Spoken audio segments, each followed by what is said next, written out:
Hello and welcome, this is MX Dash and today we're going to take a look at Oni, released for the PC.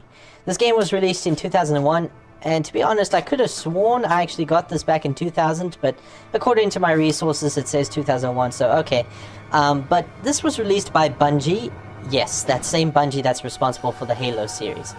Now this is an action-adventure third-person shooter, kind of like the Mass Effect games, but it also has a very strong emphasis on hand-to-hand combat.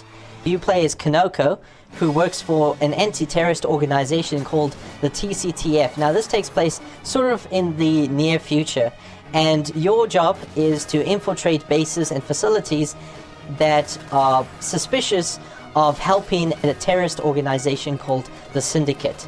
It might sound out like a really simple story, and at first it is, but as the game progresses, things start to become really interesting. The story actually becomes quite epic at times, and really the characters are very well done. And I must say the fighting in this game is absolutely fantastic. I would actually go as far as to say that the fighting is just as deep as, let's say, Mortal Kombat 2. And that is something I've never seen before in, games released prior to this game, but also I've never seen this again after this game was released.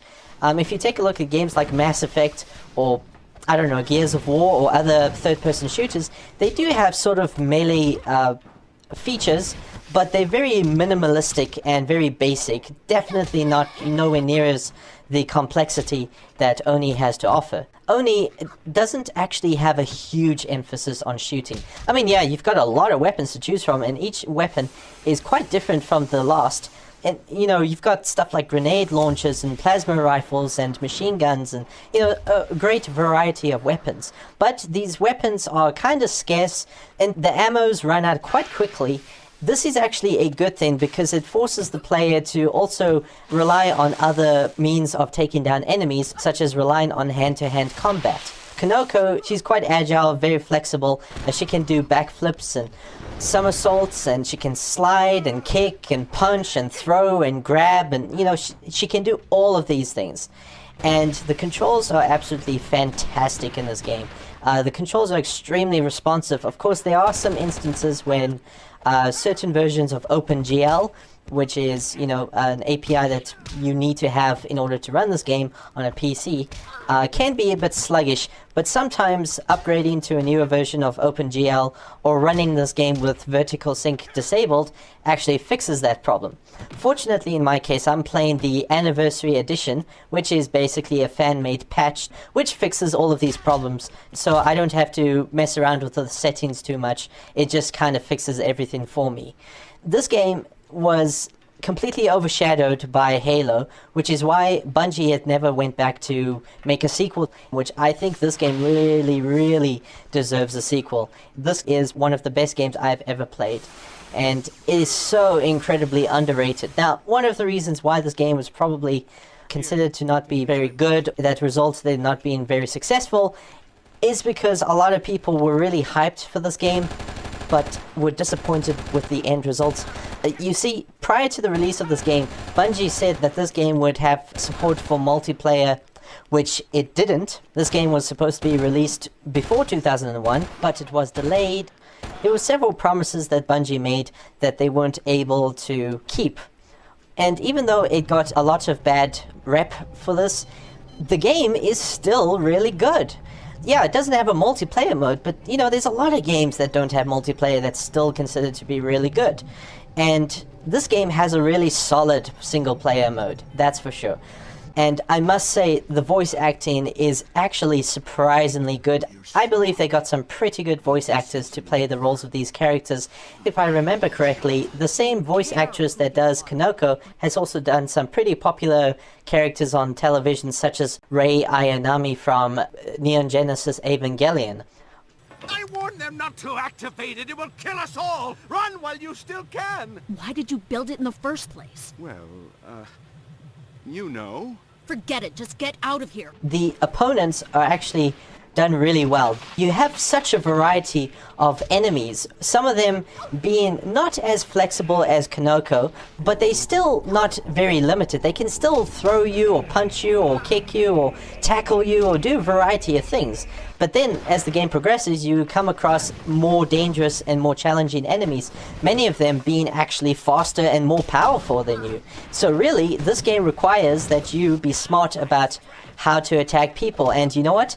This game isn't going to try and play nice. It's, you know, if there are 3 guys in a room, they're going to all gang up on you. They're not going to take turns to take you down. So basically, it's all about wits and skill and strategy. I should also mention that the camera is, you know, there's so many third-person games like Tomb Raider series, the Sonic 3D games, and you know, these really popular third-person games. There were times when the camera would annoy me. Not once did the camera annoy me in Oni, because the camera was always fixed on Konoko. The camera would never loosen. Even if there was a wall between the camera and Konoko, that wall would just kind of go transparent, so you could still see everything that was going on. This is pretty much how I think cameras should work in most third-person games. Some people say that the visuals were very dated and actually really sucked, even for 2001. But the reason why I think a lot of people think the graphics weren't very good is because the art style is very Bauhaus-like, and that is actually done on purpose. It's not, you know, the graphics suck or anything like that. No, this is really the look of the game that they tried to do. By simplifying the visuals, it allowed for them to create massive environments. And even though I wouldn't say it's the best looking game released of 2001, it's definitely not one of the bad looking games. In fact, this game still looks a lot better than many other games released at the time. The models are actually also really well designed and well detailed. Of course, when the dialogue is spoken, obviously their mouths aren't moving, but ultimately I think this is a solid looking game with solid controls.